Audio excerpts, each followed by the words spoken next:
ایک طرف سینٹ کا اجلاس جاری ہے اور دوسری طرف آپ دیکھ رہے ہیں کہ مولانا کے گھر پہ اس وقت جو ہے وہ آنیاں جانیاں لگی ہوئی ہیں اور یہاں پر سیاسی رہنماؤں کی طرف سے حاضریاں دی جا رہی ہیں. کوشش کی جا رہی ہے کہ آئینی ترامیم کے سلسلے میں مولانا مان جائیں. ویسے تو مولانا مان چکے ہیں لیکن مولانا چاہتے ہیں کہ پی ٹی آئی بھی مان جائے, لیکن پی ٹی آئی فی الحال نہیں مان رہی ہے اور ان کی طرف سے ٹائم مانگا جا رہا ہے کہ ایک روز مزید دے دیا جائے. لیکن پاکستان پیپلز پارٹی اور حکومت کا یہ ماننا ہے, یہ کہنا ہے کہ اگر پاکستان تحریک انصاف نہیں مانتی ہے تو پھر جو بیک اپ پلان ہے وہ موجود ہے, اور اس سلسلے میں بھی کچھ باتیں جو ہیں وہ سامنے آئی تھیں کہ ترمیم منظور کرا لی جائے گی. اور ہم نے دیکھا کہ فیصل باوڑا صاحب کی طرف سے بھی ایک بیان سامنے آیا تھا اور انہوں نے یہی کہا تھا کہ اگر عزتیں محفوظ رکھنی ہے تو پھر آ جائیں, شامل ہو جائیں, ترمیم کا حصہ بن جائیں.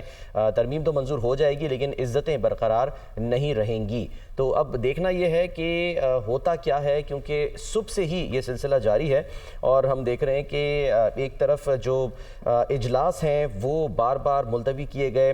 اگر صرف سینٹ کی بات کی جائے تو سینٹ کا اجلاس 5 مرتبہ جو ہے وہ ملتوی ہوا, یعنی صبح 8 بجے یہ اجلاس شروع ہونا تھا, نہیں ہو سکا, پھر 11 بجے کا وقت دیا گیا, 12:30, 3 بجے, 6:30 بجے اور پھر 11 بجے اجلاس شروع ہوا. اور دوسری طرف ہم یہ دیکھ رہے ہیں کہ جو قومی اسمبلی کا اجلاس ہے وہ بھی 3 مرتبہ ملتوی کیا گیا, وہ بہرحال ابھی تک شروع نہیں ہو سکا ہے. وفاقی کابینہ کا اجلاس بھی ملتوی ہوا اور اب تک فی الحال کوئی شنید نہیں ہے کہ وفاقی کابینہ کا اجلاس ہو جہاں سے ان آئینی ترامیم کا بل منظور کرانے کے بعد سینٹ میں پیش کیا جائے. وقت کم ہے, مقابلہ سخت ہے, کیونکہ کہا یہی جا رہا تھا, امکانات اس بات کے یہ ظاہر کیے جا رہے تھے کہ شاید 19 تاریخ کو جو آئینی ترامیم ہیں وہ منظور ہو جائیں گی, 19 اکتوبر کو. لیکن بظاہر ایسا لگ رہا ہے کہ معاملہ اب 19-20 کے فرق سے ہی ہوگا, یعنی کہ تاریخ شاید بدل جائے. لیکن بہرحال حکومتی وفد جو اس وقت موجود تھا مولانا فضل الرحمان کی رہائش گاہ پر, وہ وہاں سے روانہ ہو گیا ہے.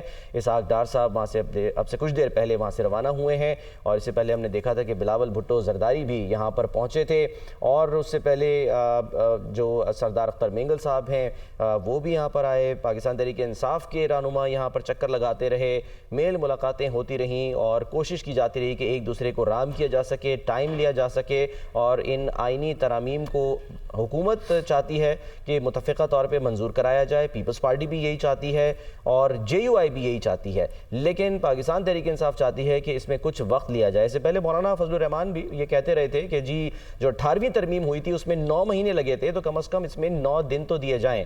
لیکن مسئلہ ہے 25 تاریخ کا, 25 اکتوبر کا, اور 25 اکتوبر جو موجودہ چیف جسٹس ہیں جسٹس قاضی فائصہ صاحب, ان کے ریٹائرمنٹ کا دن ہے. تجزیہ کار یہی کہتے ہیں کہ اگر یہ جو ترامیم ہیں یہ 25 سے پہلے نہ ہوئی تو پھر موجودہ حکومت کے لیے, اتحادیوں کے لیے شاید مشکلات پیدا ہو جائیں.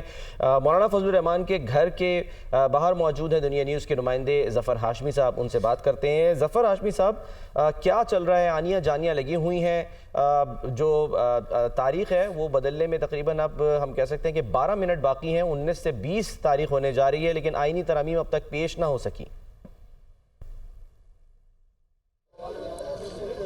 جی بالکل, یہ حکومتی وفد کا جو ایک مولانا سے آخری یہ مشاورتی عمل تھا آج کا, لگ یہی رہا ہے کیونکہ اب تو دن بھی, تاریخ بھی تبدیل ہونے والی ہے, تو اسے آخری مشاورتی عمل ہی کہا جا سکتا ہے. اور اس کے بعد جو نائب وزیر اعظم اور وزیر خارجہ اسحاق ڈار اور وزیر داخلہ جو ہیں وہ اب سے چند لمحے پہلے ہی یہاں سے نکل کر واپس روانہ ہوئے ہیں. یہ آخری دور بھی مولانا کے ساتھ حکومتی وفد کا بہت طویل رہا, تقریباً 2 گھنٹے سے زائد کا یہ مشاورتی عمل تھا, جس میں وزیر قانون جو ہیں وہ اعظم نذیر تارڑ وہ بھی شریک ہوئے, اور اختر جان مینگل بھی جو ہے وہ رات کے وقت یہاں پہنچے. حالانکہ انہوں نے یہ کہا تھا کہ جب تک ان کے سینیٹرز جو ہیں, 2 سینیٹرز کا انہوں نے ذکر کیا کہ وہ بازیاب نہیں ہو جاتے, حکومت سے کسی قسم کی کوئی مذاکرات جو ہیں وہ نہیں ہو سکتے. لیکن اختر جان مینگل بھی حکومتی وفد کے یہاں ہوتے ہوئے مولانا فضل الرحمان کی رہائش گاہ پہنچ گئے, جبکہ بلاول بھٹو زرداری پہلے سے یہاں موجود تھے. تو یہ مشاورتی عمل اب حکومتی وفد جو حکومت کے وزراء ہیں, 2 اہم وزراء, وہ تو یہاں سے روانہ ہو چکے ہیں. اس عمل کا کیا نتیجہ نکلا یہ ابھی ہم معلوم کرنے کی کوشش کریں گے کہ کیا یہ وفد جو ہے مولانا کو راضی کرنے میں کامیاب ہو سکا. بڑی تعداد میں میڈیا نمائندے ظفر ہاشمی صاحب وہاں موجود ہیں, اور آپ لوگوں کی کوشش یہی رہتی ہے کہ جیسے وہاں سے کوئی نکلے باہر آئے تو گفتگو ضرور کرے, کچھ بتائے کہ کھچڑی کیا پک رہی ہے. تو کسی نے بات نہیں کی یا کوشش کی آپ لوگوں نے؟ تو کوئی جواب نہیں, گاڑی میں بیٹھے اور روانہ ہو گئے وہاں سے محسن نقوی صاحب, اسحاق ڈار صاحب.